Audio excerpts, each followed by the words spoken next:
महाराज जी, ज्योतिष में ग्रहों के शुभ होने पर उनकी एक विशिष्ट प्रवृत्ति होने का उल्लेख मिलता है।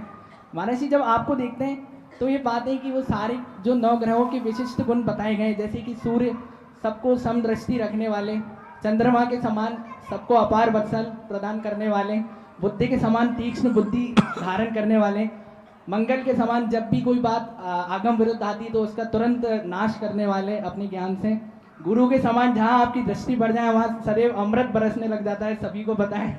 एवं शुक्र के समान महाराज जी, जो भी भक्तों के कष्ट हैं आप संजीवनी विद्या के वादी सबको उनको बाहर लाकर नव जीवन प्रदान कर देते हैं। एवं शनि के समान हमेशा आपको कर्मशील ही देखते हैं हम। एवं राहु के समान अतुल बल के धनी, एवं केतु के समान सदैव मोक्ष प्रदाता, सारे गुण विद्यमान नजर आते हैं।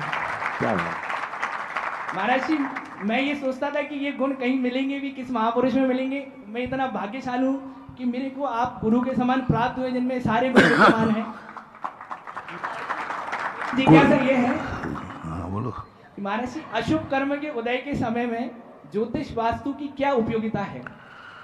कुछ वस्तुएं क्या है, मल्टीपर्पस होती है। मल्टीपर्पस का अर्थ होता है कि वे सभी जगह उपयोग में आती है। कुछ औषधियाँ भी ऐसी होते हैं, कुछ खाने की वस्तुएं भी होती हैं। इसी प्रकार महापुरुष की जो साधनाएं होती हैं वो मल्टीपर्पस होते हैं। जैसे नमोकार मंत्र मल्टीपर्पस, ओम मल्टीपर्पस है, हर किसी के साथ लग जाता है। ह्रीम बीजाक्षर मल्टीपर्पस है, सभी मंत्रों के साथ ओम ह्रीम लग जाता है। नमोकार मंत्र पांचों परमेष्टि मल्टीपर्पस है। तो ये कुछ ऐसी है चीज़ें होती हैं जिनकी एक ही शक्ति है, सामने वाला जिस दृष्टिकोण से लेता है वह उसी रूप में हो जाती है, जिस दृष्टिकोण से होता है। एक भगवान की मूर्ति है, 1000 लोग 1000 प्रकार के विचार कर रहे हैं, कोई दुखी है, कोई कुछ चाह रहा है, तो मूर्ति में से उस 1000 प्रकार की किरणें निकलेंगी और हजारों प्रकार से उसकी एनर्जी जाएगी। भगवान जब प्रवचन देते उपदेश देते हैं तो उनका उपदेश हर व्यक्ति को, असंख्यात जीव बैठे रहते हैं। कोई व्यक्ति सुनना चाहता है कि मुझे रामचंद्र जी की कथा सुनना है, हमें श्री कृष्ण की सुनना है। तीसरा गया महावीर की सुनना है। चौथा गया कि हमारे लिए हमारे खुद के भविष्य सुनना है। 5वां गया कि जय जय अतिशय क्षेत्र का भविष्य क्या है। कोई कहा कि हमारे यहाँ का भविष्य क्या है, बरुआ सागर का क्या भविष्य है, जीवोदय का। कोई आया कि पार्श्वनाथ धाम का भविष्य क्या है। हाँ, एक ललितपुर से आई व्यायामशाला का भविष्य क्या है। क्या बात है, जय हो।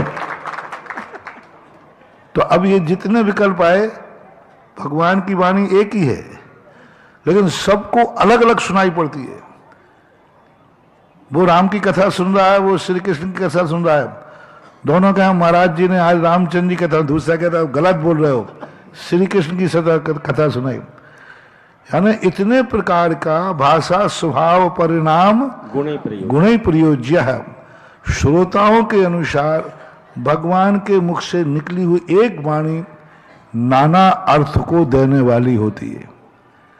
इसी प्रकार साधुओं की साधना उस फोटो के समान होती है।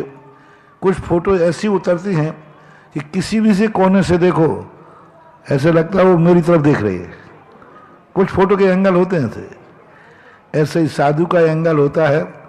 तुम राहु से देखोगे तो निकलेगा, केतु से देखो तो निकलेगा, चंद्र सूर्य से देखो तो निकलेगा। तुम्हें जिस दृष्टिकोण से देखना है उसी दृष्टिकोण से निकलेगा। ये हुआ सामने वाले का दृष्टिकोण। अब जब स्वयं का रूप रहता है तो उसका निमित्तों का प्रभाव पड़ता है।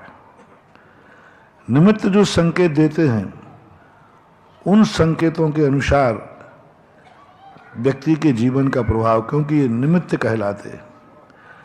जैसे हम चलते हैं, सामने से हवा पड़ेगी तो हमारी चलने की गति में बाधा बनेगी।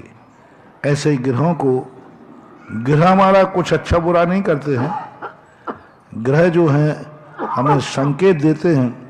उन संकेतों को यदि हम समझ जाते हैं तो हम सावधान हो जाते हैं। ग्रह हमें सावधान करते हैं, हमें बताते हैं कि इस प्रकार का तुम्हारे कर्म की स्थिति बनती है तो तुम इस प्रकार के सावधान हो।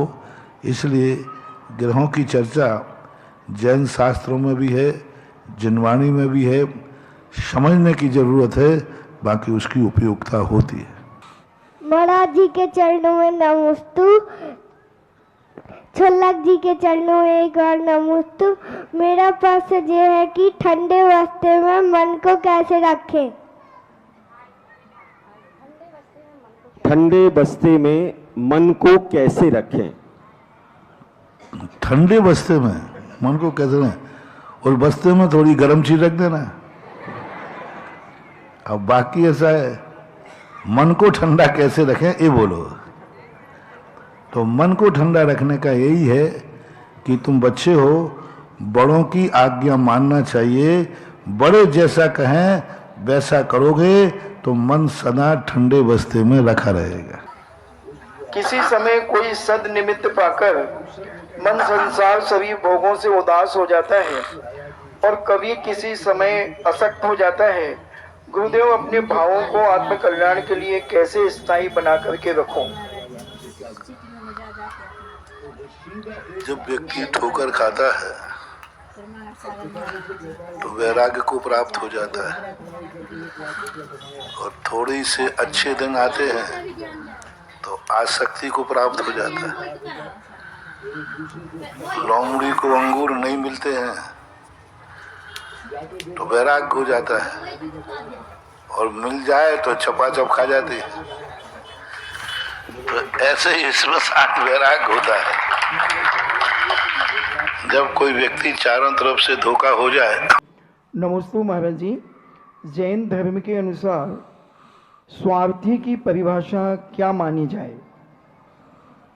जैन धर्म के अनुसार स्वार्थी की परिभाषा दो प्रकार से। एक शब्दार्थ के रूप में अपने स्वार्थ की सिद्धि के लिए कार्य करना, ये तो निषेध नहीं है, हर व्यक्ति करता है।